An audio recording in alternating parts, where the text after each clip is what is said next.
Πάμε.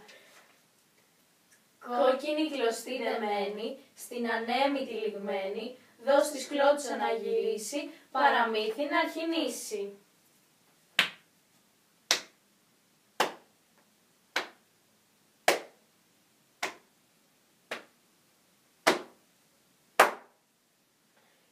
Μία φορά και έναν καιρό, σε ένα χωριό της Μικράς Ασίας, ζούσε ο Γαζέτας Νικολάκης, ένας βαθύπλουτος κύριος που επιθυμούσε να παντρέψει τη γριά υπηρέτριά του. Απευθύνθηκε στον πονηρό Χατζιαβάτη για να τον βοηθήσει.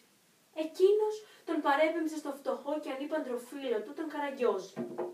Όπως ήταν λογικό, κανένας δεν θα δεχόταν να παντρευτεί μια 82χρονη γυναίκα. Συνεννοήθηκαν έτσι να τον πλανέψουν, παρουσιάζοντάς του για νύφη τη Λίτσα, τη νεαρή κόρη του Γαζέτα. Ο Καραγκιόζης φυσικά και δέχτηκε, αφού με την πρώτη ματιά την ερωτεύτηκε. Έφτασε η μέρα του γάμου. Μουσική έπαιζε παντού στους δρόμους και κόσμος μαζεύτηκε πολύς. Ήρθαν μπέιδες από την Ανατολή, ο Σουλεϊμάν και ο Μαχμούτ. Φίλοι του Καραγκιόζη, ο Μπαρμπαγιώργος, ο Σταύρεκας, ο Νόντας, ο Κοτσαρέλος, Εβραίοι, ο Μεΐρες Ρα και ο Αβραάμ. Ήρθε ο Κεκές, ο Αγκόπ και άλλοι πολλοί φίλοι από μέρη μακρινά. Ο γάμος γίνεται και ο Καραγκιόζης παντρεύεται τελικά τη γριά υπηρέτρια, η οποία είχε κρύψει το πρόσωπό της με ένα πέπλο, πιστεύοντας ότι έχει μπροστά του τη Λίτσα. Έπειτα όμως ζήτησε από την ύφη να βγάλει το πέπλο της.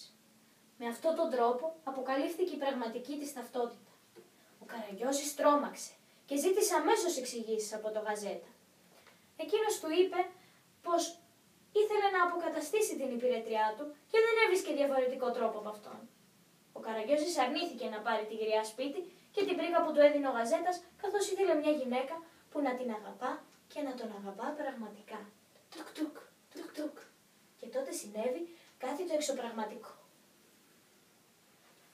Η γριά μεταμορφώθηκε σε μια νέα και όμορφη κοπέλα, όμοια με τη Λίτσα, που άρεσε τόσο στον Καραγκιόζη και κατάφερε να μπει στην καρδιά του. Και έτσι ζήσαν αυτοί καλά και εμείς καλύτερα.